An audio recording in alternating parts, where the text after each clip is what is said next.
Hello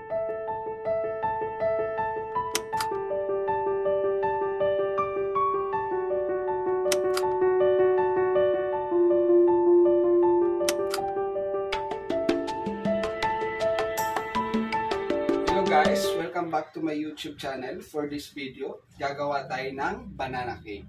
Yung banana cake natin guys, pwede nyo siyang gawing pang negosyo kung gusto nila or pagregalo nyo sa mga loved ones niyo.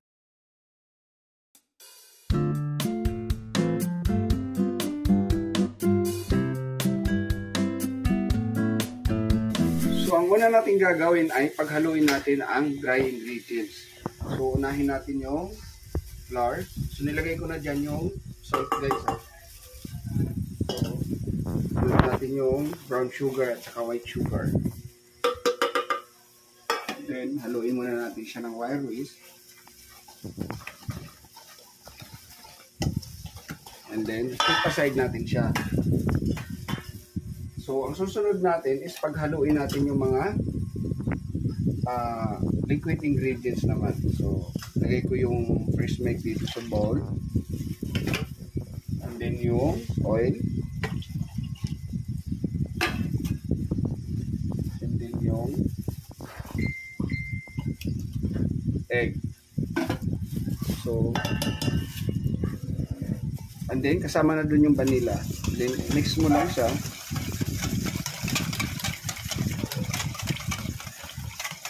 And then ang pinaka-importante guys, itong ating baking soda. So pagkahaluin natin yung baking soda at saka yung vinegar para mawala yung pakla ng ating vinegar. So ihalo mo siya dito. Ayan. So mix na natin siya sa ating dry ingredients.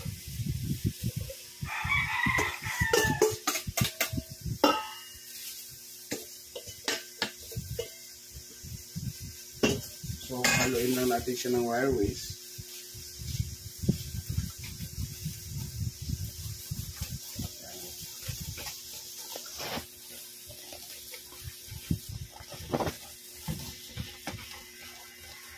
And then, set aside natin siya ulit.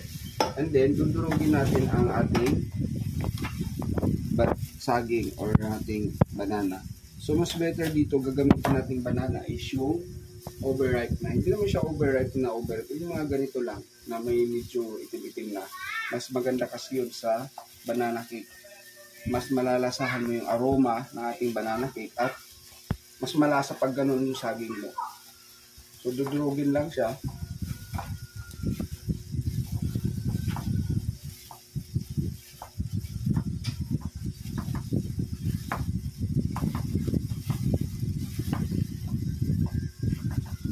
Then, ihahalo na natin siya dun sa ating mixer o sa ating minix kanina na mga ingredients. So, ganyan lang.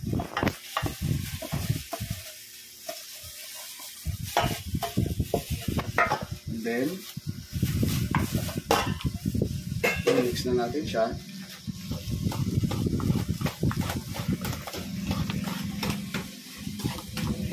Hindi na kayo kailangan gumamit ng mixer. Mixing bowl lang at saka wire whisk, okay na.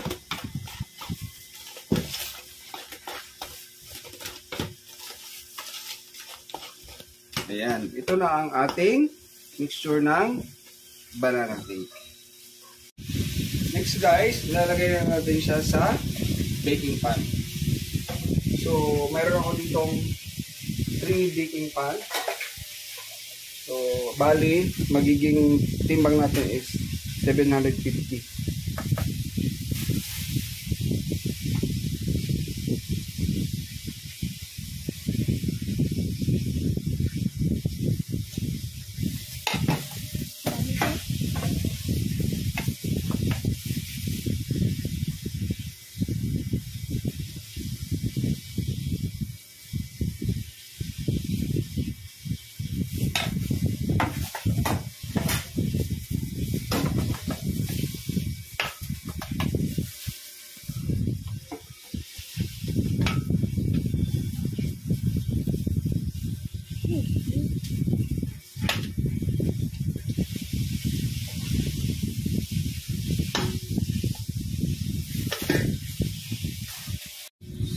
Ang susunod natin gagawin guys, itong saging na 2 piraso, yun yung ipanglalagay natin dito sa ating banana cake. Gagawin natin siyang toppings. So first, lalagyan muna natin siya ng droplets chocolate. So, mayroon kayong option kung ayaw nyo ng chocolate, pwede naman siyang walnut ilalagay nyo dito sa ating banana cake. Or, ang iba naman nilalagyan ng dry resin na ang ilalagay dito. So ako, mas prefer ko yung droplets na chocolate. So, bubudbud mo lang siya dyan sa ating banana cake.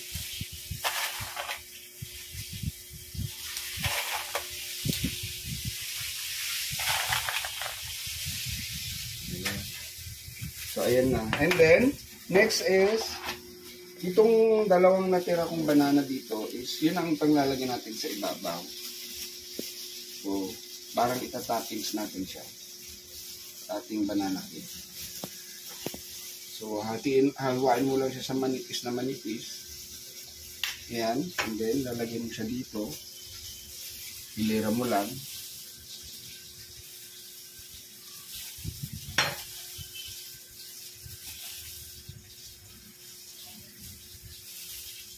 Ganyan.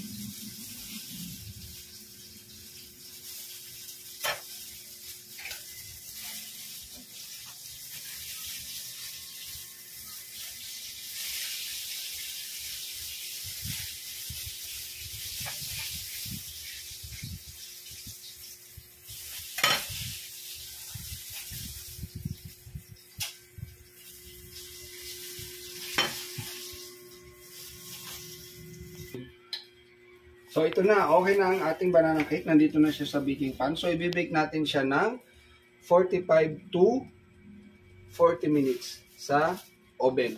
So, sa init lang na 180. So, ayan na. Isasalo na natin, guys.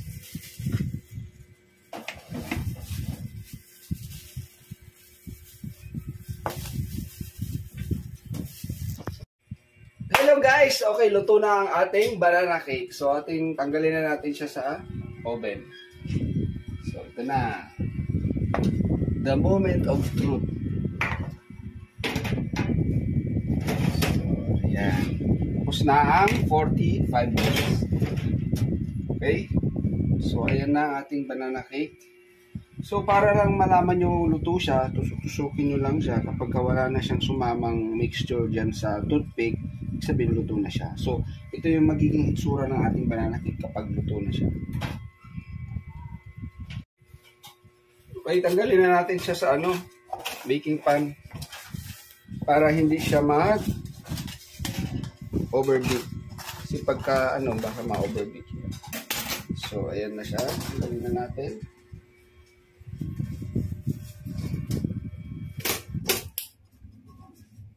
Ayan. So, oops. O, ito na ang ating banana cake. So, napakaganda niya, di ba? Yan. Tanggalin din natin yung dalawa. So, ito na siya, guys. Ang ating banana cake. So, ayan, guys. Maraming salamat sa panonood ng aking YouTube channel. Sana hindi po kayo magsawang patuloy na manood ng aking YouTube channel.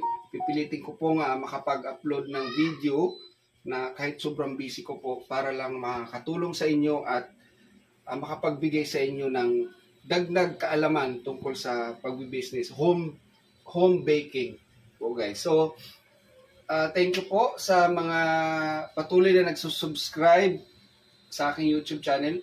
Huwag nyo lang po kalimutan mag-like, share, and subscribe sa aking YouTube channel. Bye guys! Thank you!